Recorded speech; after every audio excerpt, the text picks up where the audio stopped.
Známe to asi všichni. Nový rok, nové předsevzetí.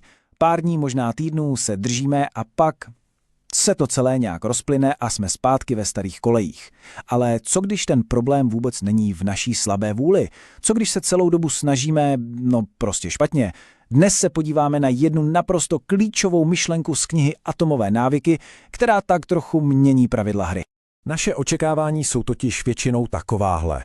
Čím více budeme snažit, tím lineárněji porostou naše výsledky. Krásná přímka vzhůru. Jenže realita, ta je trochu záludnější. Skutečný pokrok je spíš jako letadlo na runwayi. Dlouho se zdá, že se nic neděje, i když motory jedou naplno. A přesně tady, v tomhle údolí zklamání, to většina z nás vzdá.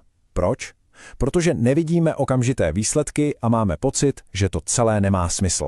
Tak kde je ten zakopaný pes? Proč je tak neuvěřitelně těžké vydržet, když jsme těsně předtím, než se to celé zlomí a výsledky se konečně ukážou? A ne, opravdu to není nedostatkem motivace nebo vůle. Ten důvod je mnohem hlubší. Je to proto, že se celou dobu zaměřujeme na úplně špatnou věc. Ten tradiční přístup, tedy stanovit si cíl, má jednu zásadní fatální chybu. Jsme naprosto posedlí tím, čeho chceme dosáhnout, místo toho, abychom se ptali, kým se chceme stát. A tady je ten obrovský rozdíl. Cíl zaměřený na výsledek zní, chci zhubnout 10 kilo. Super. A co se stane, až jich člověk dosáhne? Vrátí se ke starým zvykům? Pravděpodobně.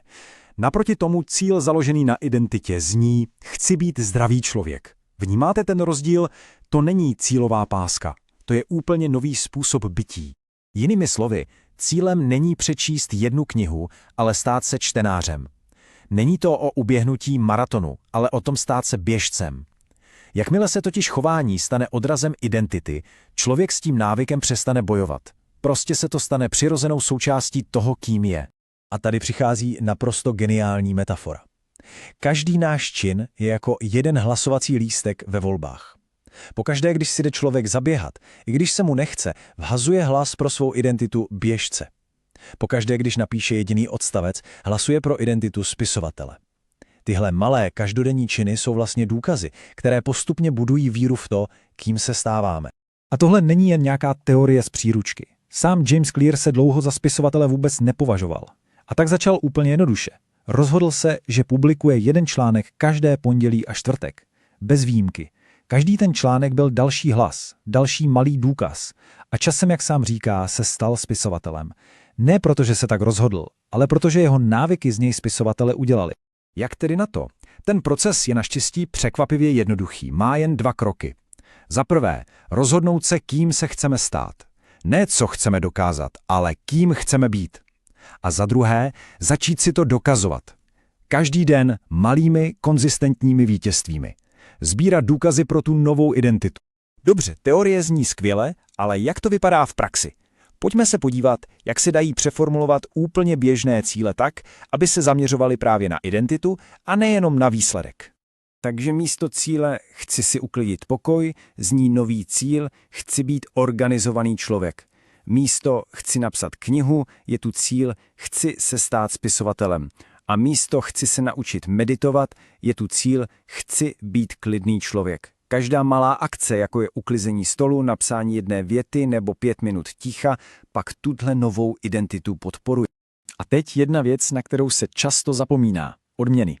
Zamysleli jste se někdy nad tím, jestli odměny, které si dáváme, naši novou identitu podporují, anebo jestli jdou vlastně úplně proti ní?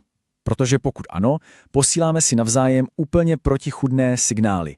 Tohle je naprosto perfektní příklad. Člověk si buduje identitu zdravého člověka. Dá si hodinu v posilovně, to je jasný hlas pro novou identitu. A pak se odmění obřím dortem, a to je hlas pro tu starou. Vytváří se tak obrovský vnitřní konflikt. O co lepší odměnou je třeba masáž. Ta totiž posiluje tu samou identitu. Jsem člověk, který se stará o své tělo. Takže pokud si z tohohle všeho máme odníst jednu jedinou myšlenku, ať je to tahle. Přestaňme se honit za výsledky a začněme budovat identitu.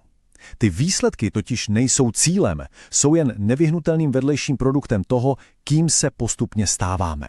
A tak na závěr jedna otázka k zamyšlení. Nemusí to být nic velkého, vůbec ne. 5 minut čtení, jedna jediná napsaná věta.